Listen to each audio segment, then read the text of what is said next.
faced a horde of reporters in Tampa. He said his cousin repeatedly injected him with over-the-counter drugs. We're all bombarded every day with news, information, images, the latest crisis. So how do students learn to figure out what's true and what's not? I think most of our students, especially at the younger level, are not very good at figuring out what to believe, what not to believe, and how to really analyze the source. And if we have more and more information, and citizens having a harder and harder time telling the difference between good information and bad information, we're going to have people who are less informed. And then if the story strikes you as very unfair. Alan Miller knows the difference between good information and bad. He's a Pulitzer Prize-winning journalist. And it occurred to him one day, why don't we use journalism to teach young people how to think more like journalists? Several years ago, I was invited to speak at my daughter's middle school about my career and why journalism matters. It was then that I realized that journalists could play a major role in giving students an appreciation of quality news and giving them the tools to figure out what to believe amid the many sources of information available to them today. I am a reporter, so people tell me lies. You got to have a way of cutting those liars down to size. You gotta know what you print is true, beyond a doubt.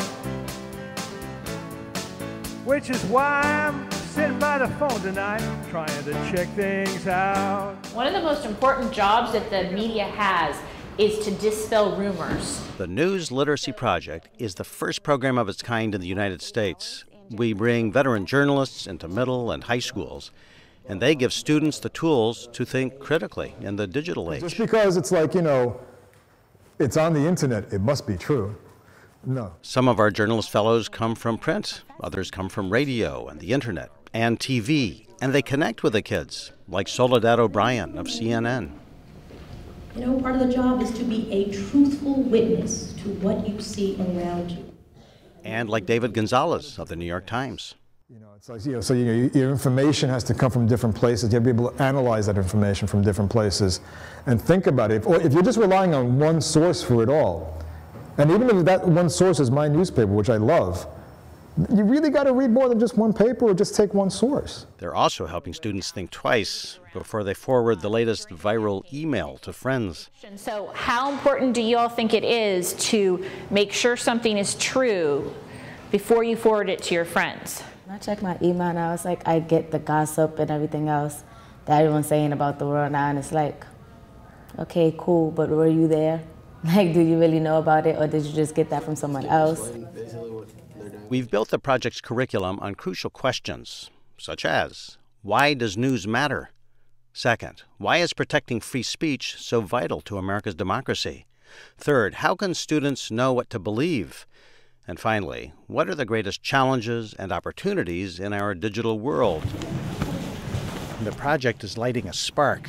It's getting students to read and listen to the news in a way that'll make them better citizens. How many people feel that maybe 3 weeks ago, 6 months ago, 7 months ago, you would have read something like this and not noticed that there weren't sources, not noticed that there weren't attribution?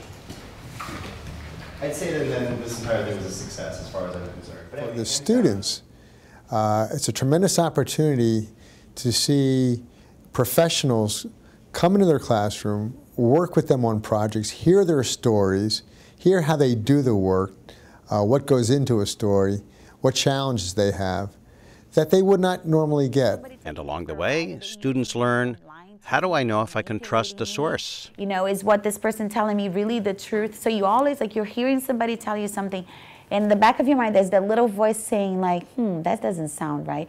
That's weird. Double check that. Like my notes, I'm taking notes, and then I have question marks, or I underline something because I know it's something that I should pay attention to. How do I handle my own biases? I think if you're a smart thinking person, you're always going to have an opinion about something.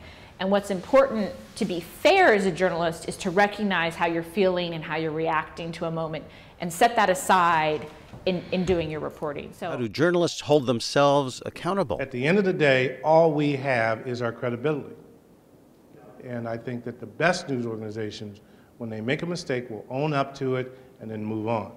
Teachers and journalists agree that the students start to think in new ways after only a few days. I think that the impression that the journalists made on me was that not everything could be trusted. They have to make sure that it came from a reliable source because it prints out every day, and you have to make sure that millions of people aren't reading the wrong thing and believing it. 3 weeks ago, a lot of my students didn't know what to look for in a newspaper article or didn't know what Google actually did, and they know that now, and I can build on that in class from here on out to the end of the year, and they'll build on it throughout high school.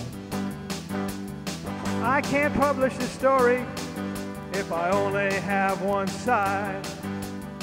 It's too easy to accuse somebody and then just let it ride. We got a saying in my business, and we say it most devout. If your mother says she loves you, check it out. Check it out.